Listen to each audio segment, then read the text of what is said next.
Bonjour à toutes et tous.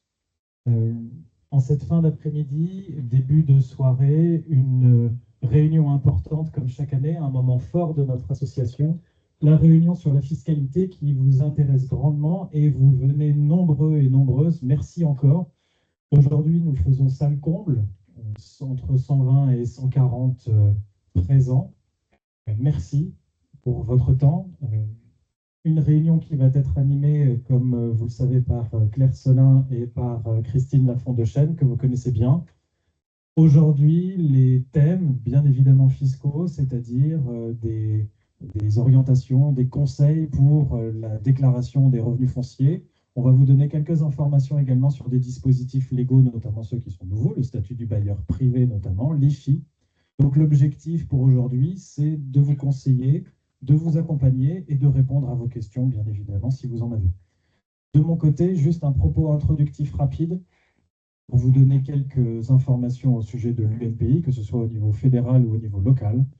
Au niveau fédéral, l'UNPI travaille et travaille beaucoup. Le statut du bailleur privé, dont effectivement on va parler aujourd'hui, sur lequel l'UNPI a énormément travaillé et a investi beaucoup de temps. Statut du bailleur privé qui aujourd'hui existe. Ça, c'est en matière fiscale. L'UNPI au niveau fédéral est intervenu aussi grandement, alors ça intéresse peut-être moins de monde, mais en matière de baux commerciaux, pas baux d'habitation, mais baux commerciaux avec la loi de simplification de la vie économique, qui a été enfin adoptée, là, au mois d'avril. Donc, celles et ceux qui auraient des locaux commerciaux, si vous avez des questions sur la mensualisation du loyer, les restitutions de dépôt de garantie, on fera certainement une réunion thématique, notamment sur le sujet, et on sera là pour répondre à vos questions. Petite précision quand même, parce que ça aussi, l'UNPI a beaucoup travaillé dessus. La taxe foncière en matière de baux commerciaux, on a réussi au niveau national à obtenir qu'elle ne soit pas interdite à refacturer à son locataire, parce que c'était sur la table. On a réussi. Pour combien de temps? Je ne sais pas. Mais pour le moment, on a toujours la possibilité pour les baux commerciaux de refacturer la taxe foncière. Ça, c'est une victoire de l'UNPI au niveau national, on en est fiers. Et on va continuer à défendre vos droits, notamment sur ce sujet-là. Je voulais vous l'indiquer puisque, effectivement, la loi est adoptée, c'est une bonne nouvelle. Et au niveau fédéral encore, un dernier point qui montre quand même l'intérêt que les pouvoirs publics peuvent avoir pour l'UNPI et pour vous. Le ministre de la Ville et du Logement, Vincent Jeanbrun, a confié là récemment à notre président, Sylvain Grattalou, une mission spéciale, mission qui consiste à réfléchir, c'est déjà ça, réfléchir à rééquilibrer la relation entre propriétaires et locataires pour un bail d'habitation loi de 89. Ouf, ça y est, on commence à y arriver, les mentalités évoluent et on a la possibilité de pouvoir faire des propositions, ça y est, enfin. Donc, ça aussi, c'est une bonne nouvelle.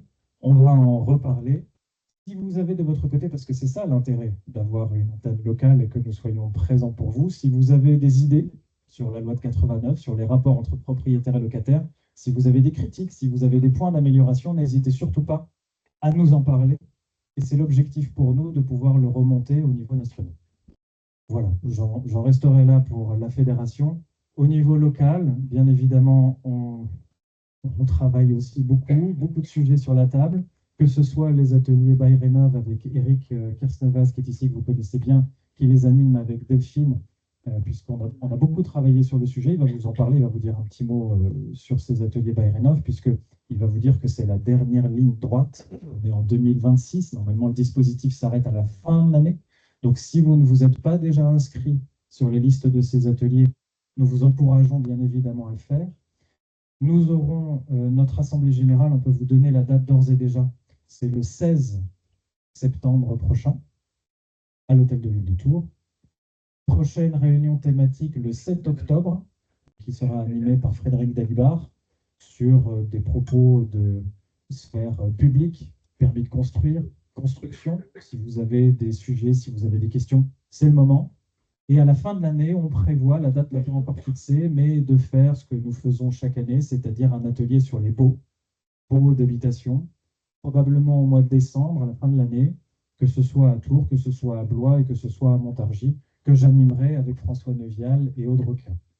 Voilà pour les informations locales. Encore une fois, merci pour votre présence et très bonne réunion à vous. Merci Julien.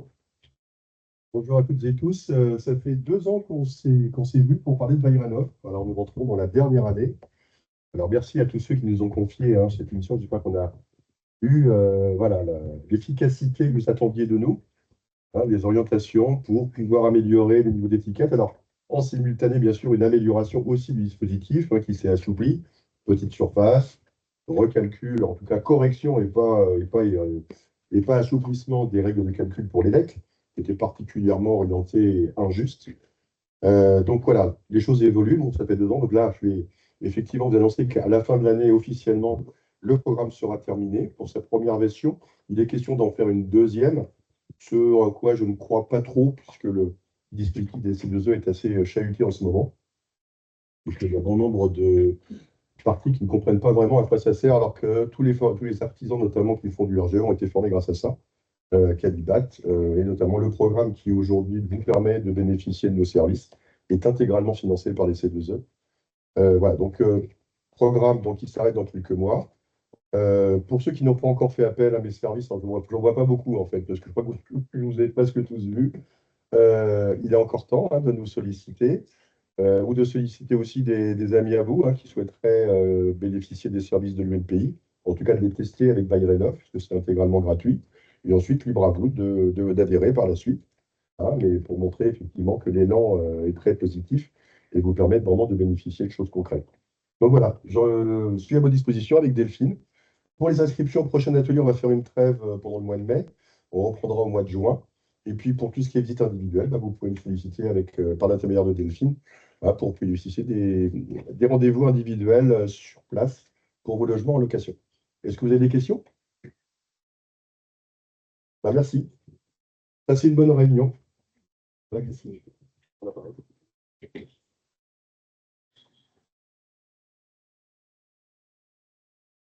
Bonsoir à toutes et à tous.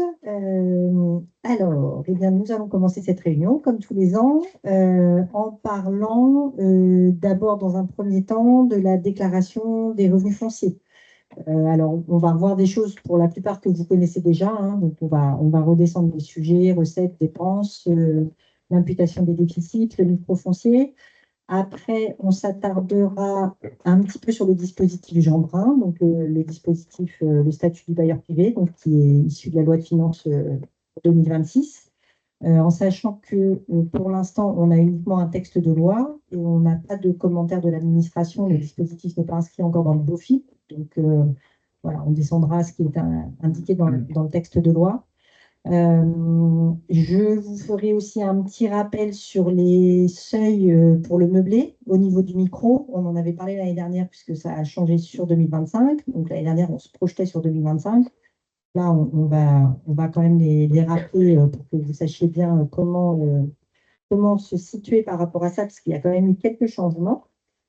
Et puis, eh bien après, Christine prendra le relais pour vous parler de l'IFI, en sachant que sur l'IFI, il n'y a pas de changement cette année. Donc voilà, Christine vous rappellera les règles d'imposition concernant cet impôt. Voilà, donc on va commencer par les revenus fonciers. Hop. Et donc, comme chaque année, je vous rappelle qu'en matière de revenus fonciers, on raisonne en termes de recettes et de dépenses. Ça veut dire qu'on considère ce qu'on a encaissé sur l'année et ce qu'on a décaissé sur l'année. Peu importe la période qui est concernée par la dépense ou pour l'encaissement. Ça veut dire notamment par rapport aux loyers qu'on déclare les loyers quand ils sont perçus, donc quand ils arrivent sur votre compte bancaire. Et que donc, si en 2025, vous avez touché des arriérés de loyer, par exemple, parce que vous aviez, ou alors le mois de décembre 2024 qui n'était pas encore encaissé, ou alors parce que vous aviez un arriéré de loyer par rapport à votre locataire, donc on déclare bien sur l'année 2025 tout ce qu'on a encaissé comme loyer, peu importe la période à laquelle il se rapporte. À l'inverse, s'il y a des loyers qu'on n'a pas encaissés sur l'année 2025 et qu'on aurait dû encaisser, on ne les déclare pas. On les déclarera en 2026 ou en 2027. Je le redis comme chaque année, attention de bien justifier économiquement pourquoi on n'a pas perçu ces loyers. D'accord? Il faut qu'il y ait un dossier auprès de votre locataire, qu'il y ait des échanges, Voilà, on ne peut pas juste dire à son locataire ne me paie pas 100 mois de loyer parce que ça m'arrange pour ma déclaration d'impôt. Ça ne fonctionne pas. D'accord? Donc, bien justifier économiquement pourquoi on n'a pas encaissé ces loyers. Et encore une fois, donc, si vous n'avez pas encaissé certains loyers de l'année 2025, vous ne les déclarez pas. Qu'est-ce qu'on déclare dans ces recettes? On vient de le dire, les loyers en principal ou les fermages, si vous avez des fermages. On déclare les loyers hors charge. C'est pas marqué là, mais on déclare les loyers hors provision sur charge. Hein, on ne déclare bien que le montant du loyer. On déclare certains revenus accessoires, par exemple des droits d'affichage ou des droits de chasse ou des droits de pêche. Bon, les droits d'affichage, c'est si vous avez un panneau, par exemple, dans votre jardin, un panneau publicitaire, ça peut arriver. On déclare les dépenses qui incombent aux bailleurs, mais qui sont mises à la charge des locataires. Par exemple, la taxe foncière, on en parlait tout à l'heure. Dans ce cas-là, on déclare la taxe foncière, mais bien évidemment, on va la déduire aussi en dessous. Hein. Et puis, on peut être amené à déclarer certaines recettes exceptionnelles, comme des droits d'entrée, des pas de porte. Également, on en avait déjà parlé, je crois, mais si vous touchez une subvention de l'ANA, c'est là qu'on va la déclarer. Et puis, d'éventuels avantages en nature quand ils sont stipulés au bail. D'ailleurs, de la même manière, pour les dépenses incombant au bailleur mises à la charge des locataires, il faut que ça soit stipulé dans le bail. Voilà pour les recettes. Pour ce qui est des dépenses, alors, il faudrait que je change dans l'ordre, parce que tous les ans, je vous dis que je ne vais pas les faire dans l'ordre. Il faudrait vraiment que je les change. Donc, qu'est-ce qu'on déclare au niveau des charges? Donc, encore une fois, comme pour les loyers, on ne déclare que ce qu'on a payé au cours de l'année 2025, quelle que soit la facture, la date de facture ou la date des travaux. Ou, voilà. Donc, par exemple, votre assurance P&O, imaginons que vous l'ayez payé en décembre 2025 pour l'année 2026, parce que l'assureur vous a envoyé la quittance un peu tôt, ou il prélève plus tôt, vous pouvez le déduire dès 2025. Donc, qu'est-ce qu'on déduit? On déduit les dépenses qui sont acquittées pour le compte des locataires et qui restent définitivement à la charge des propriétaires. On déduit éventuellement les indemnités d'éviction et les frais de relogement. On ne voit pas ça très souvent, mais ça peut arriver. On déduit les frais de gestion. Donc, qu'est-ce qu'on met dans les frais de gestion? Les frais de gestion, c'est limitativement énuméré. C'est-à-dire que ça concerne, par exemple, les frais de gardiennage, enfin, de gardien, si vous avez un gardien ou une concierge ou un concierge. Donc, on peut déduire les salaires à cet endroit-là. On va déduire les frais de gérance de l'agence. Si vous avez une agence qui vous facture des frais de gérance pour la gestion locative, vous allez pouvoir les déduire là. Vous pouvez déduire les honoraires de votre expert comptable si votre expert comptable fait votre déclaration d'impôt pour ce qui concerne la partie des revenus fonciers. Vous pouvez déduire les frais de procédure. Vous avez des frais de procédure pour des impayés ou des choses comme ça, ou pour des problèmes de travaux. Dans ce cas-là, vous pouvez déduire les frais de procédure. Et grosso modo, c'est tout ce que vous pouvez déduire dans les frais de gestion. Tout le reste, l'affranchissement, l'achat des imprimés, quand vous achetez des imprimés pour les baux, l'imprimante, je sais pas, tout ça, c'est compris dans les 20 euros. Vous savez, vous avez deux lignes, hein, vous avez une ligne frais de gestion et une ligne autre frais de gestion. Donc, autre frais de gestion, c'est 20 euros et c'est 20 euros par local. Alors, tous les ans, on me dit, est-ce que les garages, j'ai tendance à dire pour 20 euros, mettez-en le plus possible, y compris les garages. De toute façon, je ne connais pas un grand. Donc, voilà pour les frais de gestion. Par garage. C'est vrai? Bah, pourtant, moi, je m'entends bien. On va monter un peu le son. On peut déduire certaines impositions. Alors, en fait, quand on dit déduire certaines impositions, essentiellement, c'est la taxe foncière. Donc, vous pouvez déduire la taxe foncière. Attention d'enlever la part des ordures ménagères, taxe d'ordures ménagères, puisque vous la récupérez auprès de vos locataires. Vous pouvez déduire les intérêts des emprunts, les intérêts qui portent sur les emprunts que vous avez souscrits pour acquérir les biens. Et dans cette case des intérêts d'emprunt, vous pouvez également rajouter l'assurance emprunteur. Vous en avez une, généralement une. Et puis également, les éventuels frais, quand vous renégociez votre emprunt, vous pouvez également déduire ces frais, ainsi que les frais de dossier d'ailleurs quand vous souscrivez l'emprunt. Donc c'est important, surtout quand on renégocie. Alors, on n'est pas trop dans une période où on négocie ses emprunts, mais en tout cas, quand c'est le cas, on peut déduire tous les frais liés à la renégociation de l'emprunt, dans la mesure où la renégociation a été faite dans l'intérêt de la location. En général, c'est ce qu'on fait. Quand on négocie un emprunt, c'est parce qu'on veut baisser le taux, donc c'est quand même fait dans l'intérêt de la gestion du bien. Et donc, la dernière rubrique, parce que je termine toujours par celle-ci, ce sont les dépenses de réparation, d'entretien et d'amélioration. Donc, vous pouvez déduire les travaux que vous faites sur vos biens. Alors, tous les ans, je vous présente mon petit tableau récapitulatif. Il faut faire une distinction entre les locaux à usage d'habitation et les locaux à usage professionnel. Quand vous avez des locaux à usage professionnel, dont les locaux commerciaux, on peut déduire tout ce qui concerne l'entretien et la réparation. On peut déduire les travaux qui concernent l'amiante. Et puis, on peut déduire tous les travaux PMR, accessibilité pour les personnes en situation de handicap. Ça s'arrête là. C'est-à-dire que tout ce qu'on appelle travaux d'amélioration, ce n'est pas déductible dans le cadre des locaux commerciaux. Et de la même manière, on va le voir après avec les locaux à usage d'habitation, on ne peut pas déduire tout ce qui concerne construction, reconstruction, agrandissement. Mais ça, c'est dans les deux cas, usage d'habitation ou locaux commerciaux. Donc, si on reprend la partie locaux à usage d'habitation, on peut déduire de la même manière tout ce qui est entretien et réparation.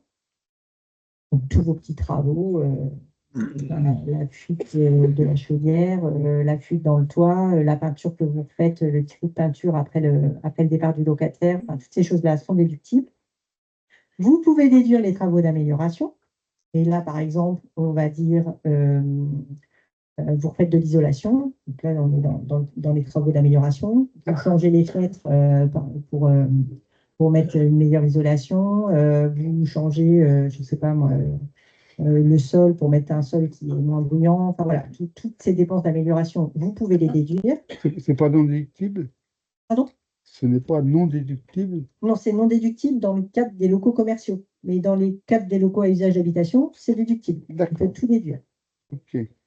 Sauf qu'il faut faire bien attention à la limite entre les travaux d'amélioration et les travaux de construction, reconstruction, agrandissement.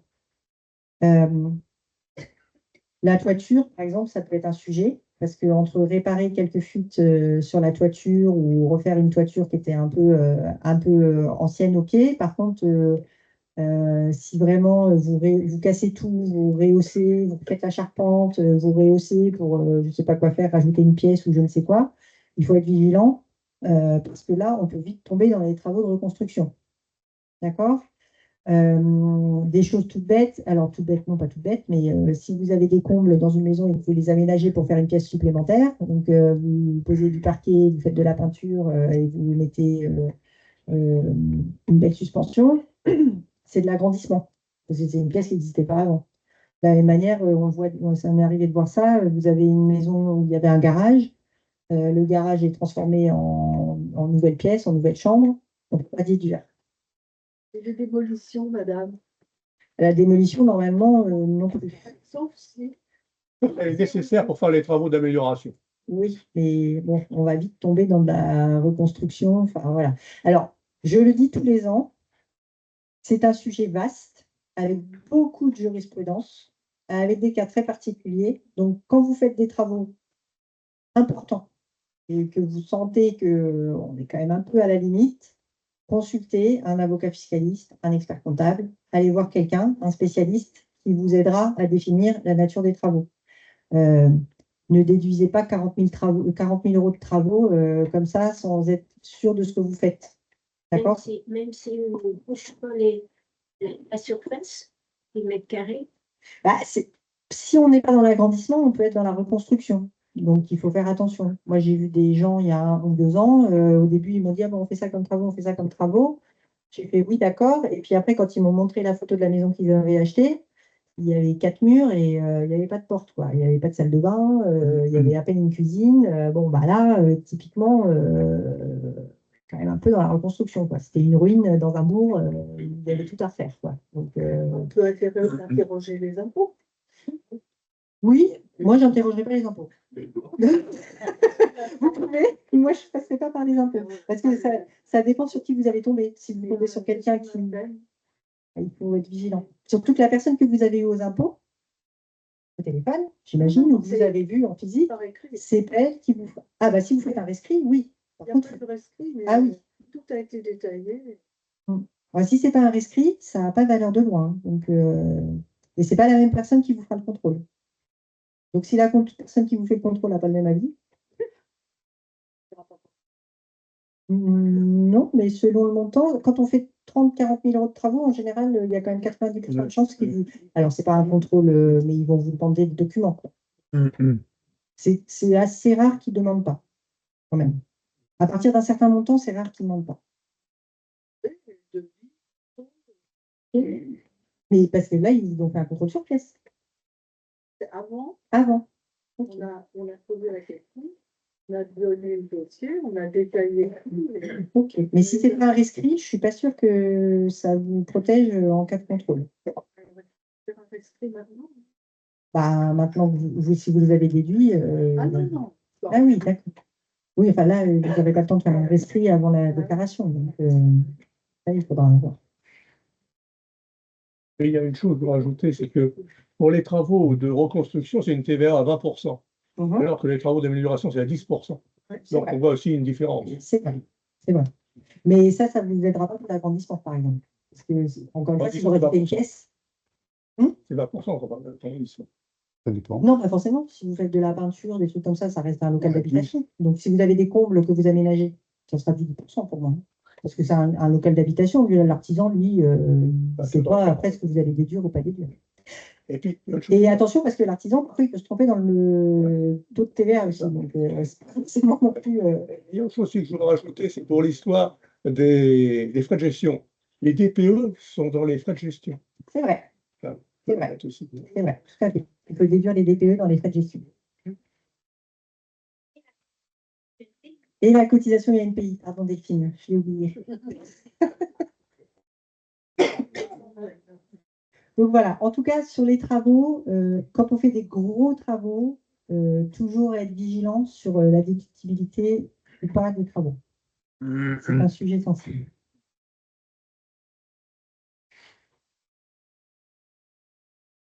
Alors, une fois qu'on a fait nos recettes moins nos dépenses, soit avec tous les biens, c'est-à-dire qu'on est 1, 2, 3, 4 biens, on fait le total de chaque bien, hein. Donc, soit au global, on a un revenu foncier et donc il n'y a pas de problème, enfin, sauf pour vos impôts, mais sinon il n'y a pas de problème. Donc, vous serez taxé à votre tranche d'imposition à votre tranche d'imposition marginale plus les prélèvements sociaux. Soit vous dégagez un déficit.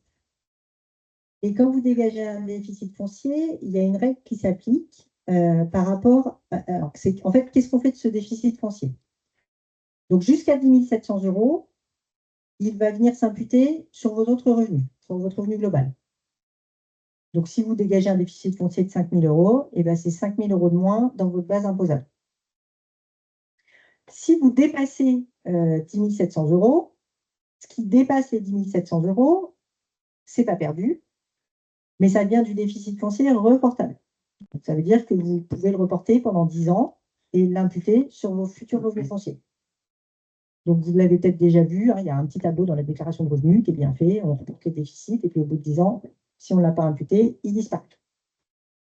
Bon, par contre, il faut bien le suivre, parce que parfois, on peut avoir aussi des surprises par rapport à ça. Donc, de faire attention de bien suivre ce déficit. Donc, jusqu'à 10 400 €, on impute sur les autres revenus. Après, on reporte pendant 10 ans. Et si les 10 700 €, si vos autres revenus, il ne suffit pas à couvrir les 10 700 €, imaginons que vous ayez des petits revenus, une année, ça peut arriver dans certaines activités, on a 5 000 € de revenus, par exemple, autres revenus, donc et si on a 10 000 € de déficit, on ne pourra pas tout imputer. Donc, c'est les 5 000 € là qui vont dépasser. Ceux-là, vous pourrez les imputer sur vos revenus globaux pendant les 6 années suivantes. Et important, vous ne pouvez pas arbitrer. Voilà, vous ne pouvez pas décider que finalement, vous préférez reporter pendant 10 ans alors que vous auriez pu imputer. Non, l'imputation, elle se fait d'office. Et puis, il y a une deuxième règle qui s'applique. Alors, c'était indiqué là, mais je ne vous l'ai pas dit. C'est que, en fait, pour déterminer ces 10 700 €, voilà, on dit bien les déficits fonciers résultant de dépenses autres que les intérêts d'emprunt s'imputent sur le revenu global dans la limite annuelle de 10 700 €. Donc, pour mieux comprendre cette règle-là, j'ai toujours mon petit calcul. On a un immeuble qui est donné en location, on a des loyers pour 1 500 €, on a des autres charges diverses et variées, frais de gestion, travaux, enfin, tout ça, pour 2 900 € et des intérêts d'emprunt pour 2 100 €. On dégage un déficit foncier donc de 3 500 €. Le déficit qui est dégagé par les intérêts d'emprunt, il s'établit à 600 €, 1 500 moins 2 100.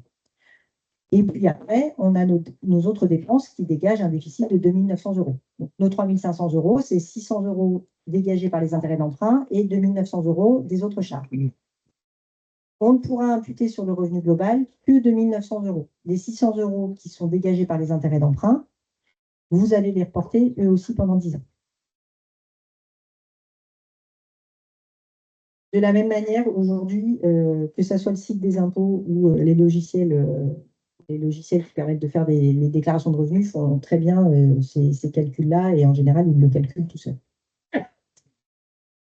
Important, si vous avez imputé un déficit foncier sur le revenu global, cette imputation, elle n'est définitivement acquise que le 31 décembre de la 3e année qui suit celle au titre de laquelle vous avez pratiqué cette imputation.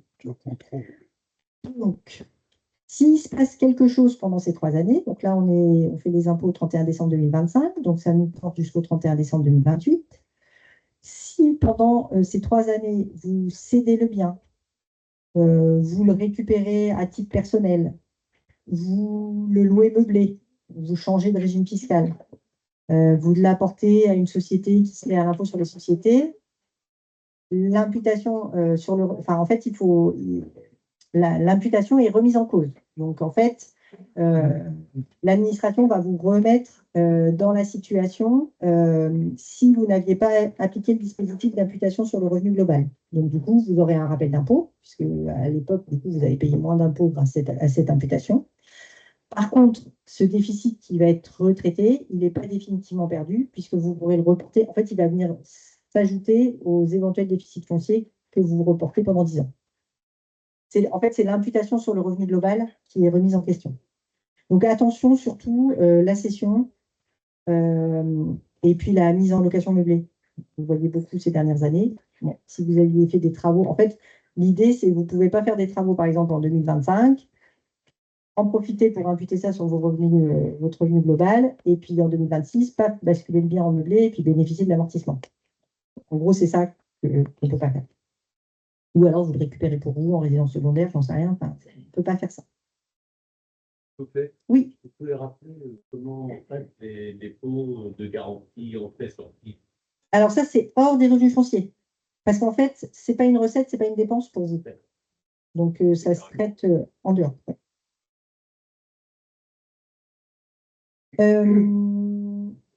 Alors, l'année dernière, je vous avais dit qu'il y avait un dispositif qui permettait de doubler la mise là, sur les 10 700 €. C'est-à-dire que quand on faisait des travaux de rénovation énergétique, alors attention, parce qu'il fallait que c'est pas n'importe quel travaux, parce que par exemple, tout à l'heure, je parlais des travaux d'amélioration, je change les fenêtres et du coup, je peux les déduire. En fait, on peut imputer jusqu'à 21 400 € lorsque le déficit foncier résulte de travaux de rénovation énergétique qui vous permettent de changer de classe et donc qui vous permettent de passer de E, F ou G à une classe A, B, C ou D. Et là aussi, c'est important parce qu'en fait, vous allez devoir montrer à l'administration que vous avez bien changé de classe. On parlait de DPE tout à l'heure. Donc, l'administration, elle va demander le diagnostic qui dit que vous êtes bien passé en classe B. Donc, il faut faire un diagnostic avant pour savoir dans quelle classe vous êtes, au moment donné, et après, une fois que vous avez fait les travaux, pour montrer que vous avez changé de classe. Donc, c'était un dispositif qui s'appliquait jusqu'au 31 décembre 2025 et il est prorogé jusqu'au 31 décembre 2027 pour les dépenses de rénovation qui sont payées depuis là, le 1er janvier.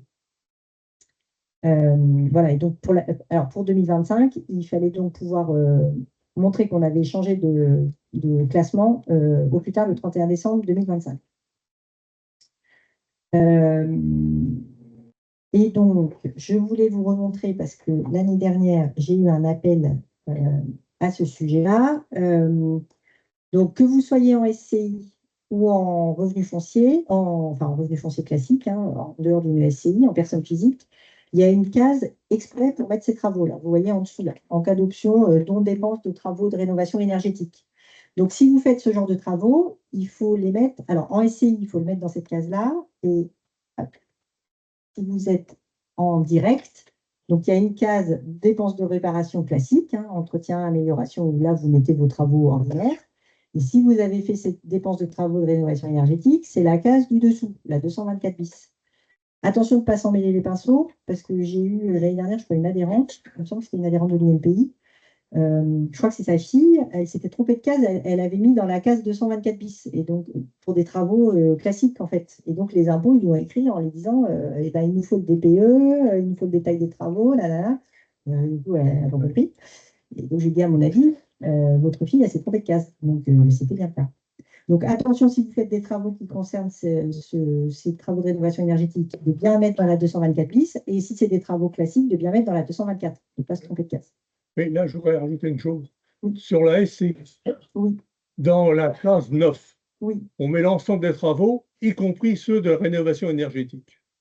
Ah non, il y a une case exprès. Alors, sur la 2062, oui. Mais par contre, sur la déclaration de revenus, sur la 2044, c'est pas la même chose. Sur la 2044, on doit mettre les dépenses. Je suis d'accord. C'est ce que j'ai montré là. C'est important de faire la différence. C'est là. Voilà. Hein. Mais je suis d'accord avec vous, dans la SCI, c'est pas indiqué. Enfin, dans la 2072, c'est non, c'est pas pareil.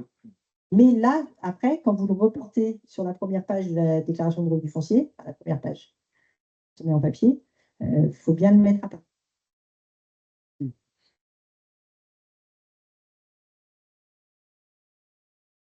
Le microfoncier.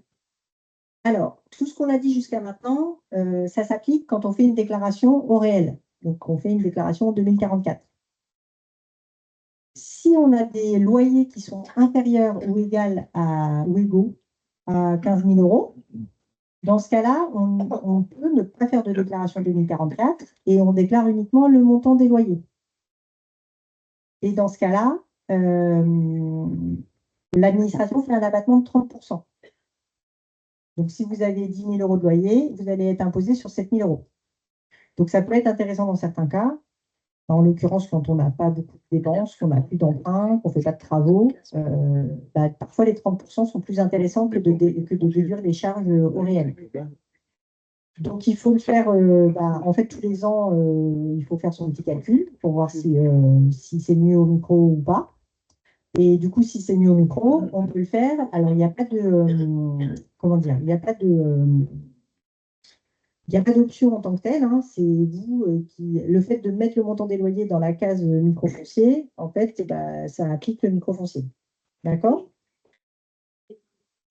Alors, si vous avez été au réel depuis des années et que vous décidez de passer au microfoncier, il n'y a pas de problème. Vous passez au microfoncier et si l'année d'après vous voulez changer, il n'y a pas de problème, vous revenez au réel. Par contre, une fois que vous êtes revenu au réel, c'est-à-dire que si vous étiez au microfoncier et que vous décidez de vous mettre au réel, là, vous êtes coincé pendant 3 ans. C'est 3 ans au réel. En fait, si on est au réel et qu'on passe au foncier, il n'y a pas de souci. Et le foncier, on peut le faire une année et après repartir au réel. Par contre, une fois qu'on est au réel, il faut faire au réel pendant 3 ans. Donc, il faut faire son calcul, parce que si on se dit une année, on fait des travaux, et du coup, c'est plus intéressant d'être au réel, mais que les années d'après, on n'a plus du tout de charge et qu'on passe, on est au réel, enfin voilà, il faut un petit peu anticiper. Alors, on ne peut pas faire le micro quand on a des régimes un peu particuliers. Alors, il faudrait que je remette un peu à jour, parce que je pense que le PSA et le BSO, maintenant, de toute façon, on n'en a plus. Mais en tout cas, si on a des monuments historiques, des borlots, des cosses, voilà, des choses comme ça, je vous laisse regarder, hein, mais dans ce cas-là, on ne peut pas être au microfoncier. Si le microphone, c'est je reviens et je suis. Attendez, pardon. Ah, s'il est terminé, le revient, oui, vous pouvez vous mettre au microfoncier. C'est pendant la période où il s'applique, là, vous ne pouvez pas. Voilà, exactement. Mais après, si vous êtes sorti du Robien, vous pouvez tout à fait utiliser le microfoncier. Votre bien est redevenu un bien classique sur le dispositif. Ouais. Mais il faut être sorti du dispositif. Et le Pinel, non, le Pinel, vous pouvez, parce que c'est une réduction d'impôt. Donc, je pense que vous pouvez faire du microfoncier. Parce que j'étais persuadée. Parce qu'en fait, la différence, c'est que les dispositifs qui sont là, c'est des dispositifs d'amortissement, alors que le Pinel, c'est une réduction d'impôt. Je vous redirai quand même après, parce que je ne voudrais pas vous dire une bêtise. Je regarderai quand on aura fini et je vous redirai. Mais pour moi, pour le Pinel, ça s'applique. Faire attention aussi, c'est si on n'a que des revenus fonciers en SCI, on ne peut pas non plus l'appliquer. Il faut avoir au moins un bien détenu en direct. Voilà, donc ça, c'est ce que je vous disais. On fait un abattement de 30% et on est donc imposé sur 70% du montant des loyers. Pour le Malraux? Ouh là là. Pour le Malraux, bah, je pense que c'est comme le Pinel, parce que maintenant, c'est une réduction d'impôt, le Malraux. Je vous dirai aussi après. Ça fait longtemps que je n'ai pas vu un Malraux.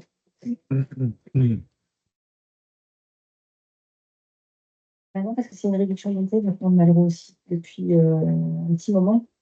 C'est plus le même dispositif qu'avant. J'avoue que ça fait très longtemps que je n'ai pas vu un Malraux. Je vous dirai après. Je vais regarder.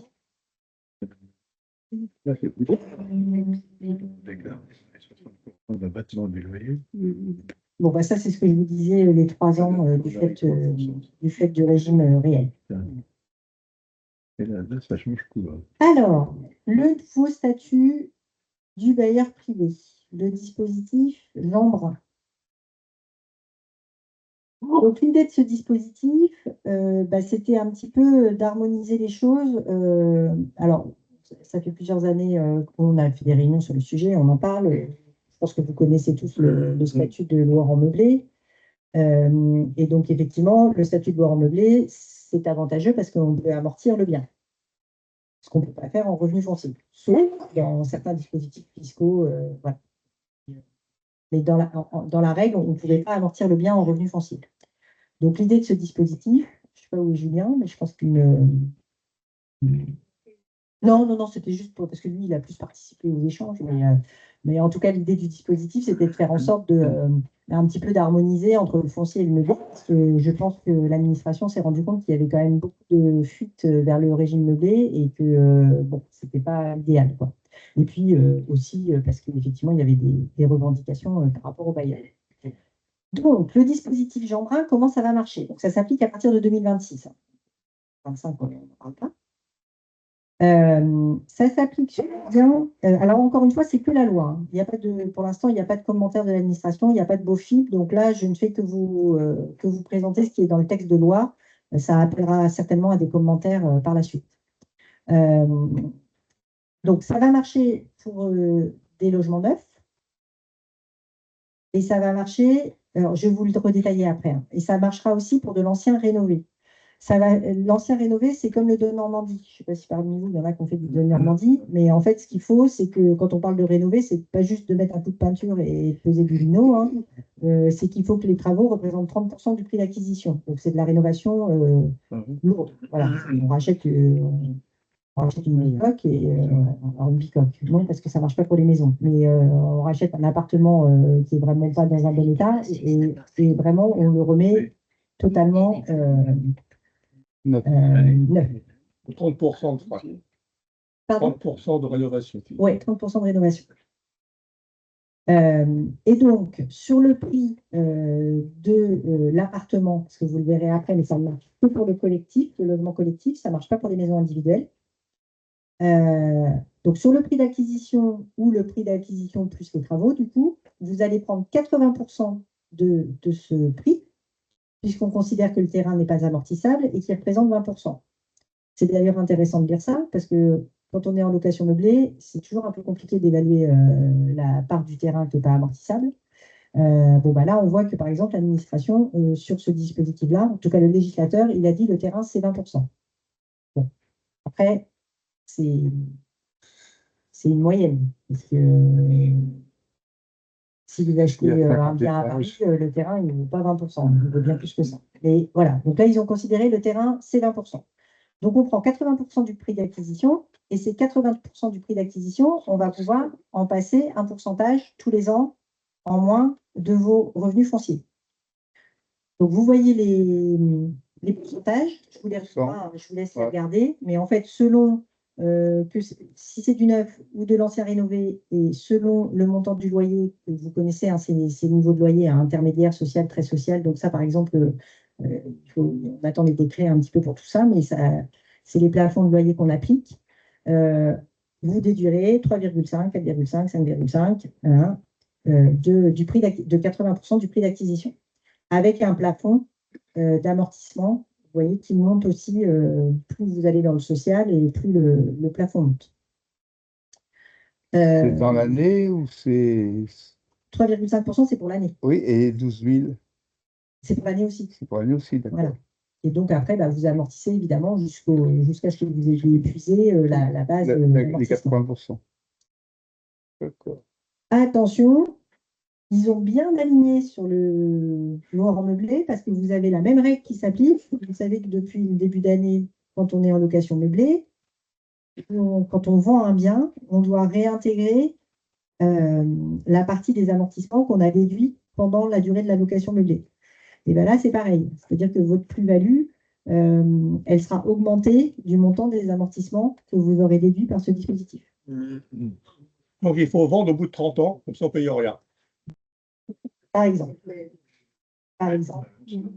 C'est une solution. Mais en tout cas, si on vend avant 30 ans, il faudra bien avoir en tête que ce qu'on a récupéré à un moment donné, mais à partir de 22 ans, on n'a plus les prélèvements sociaux. Que les prélèvements sociaux. On n'a plus que les prélèvements sociaux. Et entre 22 et 30, on a... Et les enfants qui héritent, comment ça se passe? Les enfants qui héritent, on le voit après. Le problème, c'est que dans ce genre de dispositif, quand il y a des décès, en fait, il y a remise en cause du dispositif. Sauf dans certains cas. Alors, décès, divorce, c'est toujours un sujet. Donc, je ne rentrerai pas dans le détail, mais il faut faire attention parce que ça peut remettre en cause le dispositif. Et en donation? Et en donation, pareil. Alors, je me le suis noté dans les petites notes, mais d'ailleurs, j'ai noté les petites notes, c'est pas grave. Mais, pas de démembrement, surtout, sur ce genre de dispositif, parce que ça vous met tout par terre. L'administration, elle remonte sur les années antérieures, donc pas de démembrement. Ça ne marche pas dans une SCI à l'IS. Alors, attendez, on va avancer un peu, parce que du coup, je fais tout on va voir certains sujets après. Donc, ce que je disais, pas de maison individuelle, donc uniquement du collectif. 30% du prix d'acquisition pour les travaux. Et puis, il faut en plus qu'on soit en classe A ou B par rapport au classement énergétique. Par contre, il n'y a pas de zonage. Donc, vous pouvez le faire partout où vous voulez. Ça, c'est une bonne chose. Ça va vous éviter d'acheter dans des endroits où il n'y a pas de... Au niveau de la location, il faut que ça soit l'ONU, il faut que ça soit la résidence principale du locataire, il faut que la mise en location soit faite dans les 12 mois qui suivent la livraison ou l'achèvement des travaux. Il faut s'engager pendant 9 ans, comme tous ces dispositifs. L'engagement se fait sur la déclaration de revenus, il n'y a pas de courrier à faire, en fait, il y a un formulaire à remplir dans la déclaration de revenus. On ne peut pas louer à un membre du même foyer fiscal, donc vous ne pouvez pas louer à vos enfants s'ils sont dans votre foyer fiscal, et on ne peut pas louer à un parent jusqu'au 2e degré. Je demande ton aide, Christine, je n'ai pas regardé, 2e degré, ça fait enfant, parent, frère ou sœur. Petit enfant. Oui, petit enfant, c'est ça. Donc, en gros, vous ne louez pas à votre famille. Sauf si c'est un cousin germain éloigné. Il faut respecter les plafonds de loyer, on l'a vu entre l'intermédiaire social très social et les ressources du locataire. Donc ça, on attend les décrets. Ça marche donc en personne physique, en SCI à l'IR, mais pas en SCI à l'IS, évidemment. Et donc, c'est pour les investissements qui sont réalisés jusqu'à fin 2028. Je ne sais pas si vous êtes passé en haut de la rue nationale de temps en temps, mais les gentils mecs qui construisent, là, ils ont mis un grand panneau dispositif Jeanbrun. D'accord. Ils ont Pour vendre. attrapé le truc au passage. Alors, voilà pour le dispositif Jeanbrun.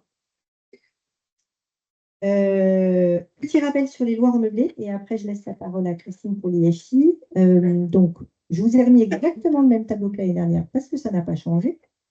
Donc, l'année dernière, loi Le Meur, la loi Le Meur était là pour un petit peu sévir sur tout ce qui était meublé de tourisme. D'accord? Je ne reviens pas sur le sujet du meublé de tourisme, je pense qu'on en a suffisamment parlé. Donc, qu'est-ce qu'ils ont fait? Alors, il y avait eu un petit flou en 2024 parce qu'ils s'étaient un peu plantés dans les textes, c'était un peu compliqué. Donc, tout est bien aligné maintenant pour les revenus perçus en 2025. Donc, qu'est-ce qui se passe? Revenus de meublé de tourisme classés, le seuil baisse sérieusement, parce qu'on est passé de 188 000 à 77 700 euros. Bon, 77 700 euros, c'est le seuil du meublé en général, enfin du meublé de tourisme. Donc, la grosse surprise, mais du coup, vous voyez 77 700 et 50% d'abattement. Là où ça fait mal, c'est sur le non classé. Donc, pour le coup, le Airbnb de base, hein, vous louez votre appartement pendant que vous êtes parti en vacances à des gens. Voilà. Là, en fait, je ne sais pas si vous reconnaissez les 15 000 et les 30%, mais en fait, c'est aligné sur les micro-fonciers. D'accord? Donc, ça veut dire que si vous dépassez ces seuils-là, eh ben, vous êtes obligé de passer au réel. Donc, c'est quand même un sujet. Ça dépend où, mais moi, j'ai des gens qui louaient leur appartement à Paris, notamment pendant les JO. Ou si vous louez votre appartement à Paris pendant les concerts de Céline Dion, vous allez vite dépasser les 15 000 euros. Donc, il faut faire un petit peu attention quand même. Voilà. Et puis, en dessous, le seuil pour la para-hôtellerie, je l'ai mis au cas où pour les chambres d'hôtes, pareil, qui passe à 77 000. Et pas de changement pour tout ce qui est location meublée classique, hein, si vous louez un étudiant ou location meublée à usage d'habitation. Là, on est toujours sur notre seuil à 77 000 et 50% d'abattement. C'est 77 700 d'ailleurs. Voilà.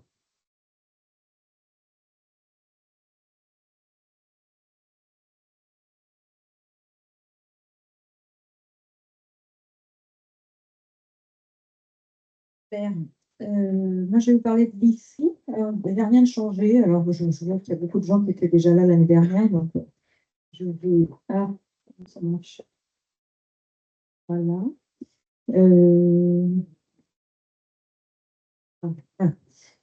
Les seuils de déclaration n'ont pas été modifiés. Donc, si votre patrimoine immobilier. Excusez-moi, la définition.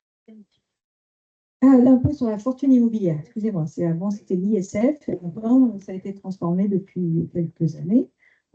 Uniquement, on est taxé sur le patrimoine immobilier qui dépasse donc ces seuils-là qui sont là.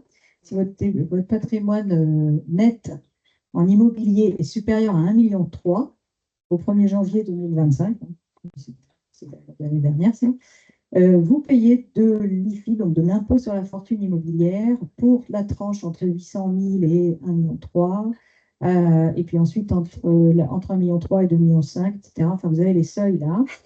Donc, vous voyez que les taux sont assez faibles, mais malgré tout, les gens qui payent l'impôt sur la fortune immobilière le vivent souvent assez mal, parce que c'est en plus de tous les autres impôts qu'ils ont déjà payés dans l'année. Donc, voilà. Donc, c'est une taxe sur le patrimoine, hein, pas sur les flux, pas sur les revenus. Donc, cet impôt, on doit déclarer dans sa déclaration d'impôt sur la fortune immobilière, si on pense que quand on additionne tout son immobilier, on est au-dessus du seuil d'1,3 million, ben, on doit donc vérifier qu'est-ce qu'on a à déclarer. Ben, on a à déclarer tous les biens immobiliers qui sont bâtis, qu'on utilise à usage personnel ou qu'on loue, hein. C'est tout l'immobilier qu'on détient. Maison, appartement, cave, garage, parking, etc. Ce qui peut être éventuellement monument historique, ce qui est en cours de construction au 1er janvier de l'année de déclaration. enfin de l'année qu'on est en train de déclarer, et puis les biens immobiliers qui sont éventuellement non bâtis, terrain agricole. Bon, c'est pas ça qui va changer beaucoup la valeur, hein, mais ça a quand même, ça peut avoir de l'intérêt, les terrains à bâtir. Et puis les parts de sociétés immobilières aussi. Si on avait tout son immobilier dans des SCI, ben, ça ne permet pas d'échapper à l'impôt sur la fortune immobilière à hauteur de ses parts. Et puis les droits immobiliers aussi qu'on peut avoir, l'usufruit, le droit d'usage, je vais vous en parler un peu plus loin. Qui déclare l'IFI dans la famille, si on vit avec une personne, même si c'est un simple concubinage, il faut additionner les deux patrimoines immobiliers concernés. C'est-à-dire que si moi j'ai un patrimoine de 1 million et mon compagnon de 300 000, eh ben, on est dans le cadre, si on habite ensemble. Donc, c'est ça le foyer fiscal pour l'impôt sur la fortune immobilière. Ce n'est pas la même chose que pour l'impôt sur les revenus. Ces deux personnes qui vivent en couple sont obligatoirement à l'IFI ensemble. Et les enfants mineurs, ça serait une astuce de faire passer tout de suite les biens sur les enfants mineurs, mais non, ils comptent tant qu'ils sont mineurs et qu'ils vivent, ils sont au domicile. Vous avez l'administration des biens de vos enfants, donc ils sont pris en compte pour l'impôt sur la fortune immobilière. En cas d'usufruit, l'usufruitier, si vous connaissez le démembrement de propriété, où il y a donc un usufruitier et puis un ou plusieurs nus propriétaires qui donc sont propriétaires du bien, ont un titre de propriété, mais ne peuvent pas en disposer parce que c'est l'usufruitier qui en dispose. Dans ce cas-là, dans la plupart des cas, c'est l'usufruitier qui doit déclarer la totalité du bien pour sa valeur en pleine propriété, la totalité, même si en fait il n'est déjà plus propriétaire de la nue propriété, il déclare la valeur totale du bien dans sa déclaration d'impôt sur la fortune immobilière, même si de fait il n'en a que la jouissance. D'accord ? Simplement, il y a une exception, c'est quand on est dans le cadre où on a un usufruitier par suite du décès d'un défunt et qu'on a simplement appliqué la loi et pas une donation au trépoux. Donc, on a appliqué la loi qui fait que le conjoint survivant a l'usufruit. Les enfants sont devenus nus propriétaires par suite du décès. Et dans ce cas, si on applique uniquement cet usufruit légal, donc celui qui résulte de la loi, dans ce cas, on a une répartition. L'usufruitier va déclarer en pourcentage la valeur de son usufruit et les enfants nus propriétaires vont déclarer leur pourcentage, la valeur de la nue propriété. Donc, c'est une astuce dans certaines successions où on va, s'il y a un enjeu d'impôt sur la fortune immobilière, utiliser ces dispositifs-là pour éviter pour répartir l'impôt sur la fortune immobilière, ou en tout cas s'en exonérer du coup parfois, si on le peut. Alors, comment sont estimés les biens? On les estime, c'est un impôt déclaratif. Donc, c'est comme les successions, d'ailleurs, on déclare la valeur de ces biens. Donc, évidemment, on a toujours envie de les déclarer pas moins cher que ce qu'on aurait envie de les vendre, par exemple. Mais du coup, c'est contrôlé par l'administration. Ils ont eux-mêmes des tableaux, enfin des bases de données qui leur permettent éventuellement de vous faire un redressement.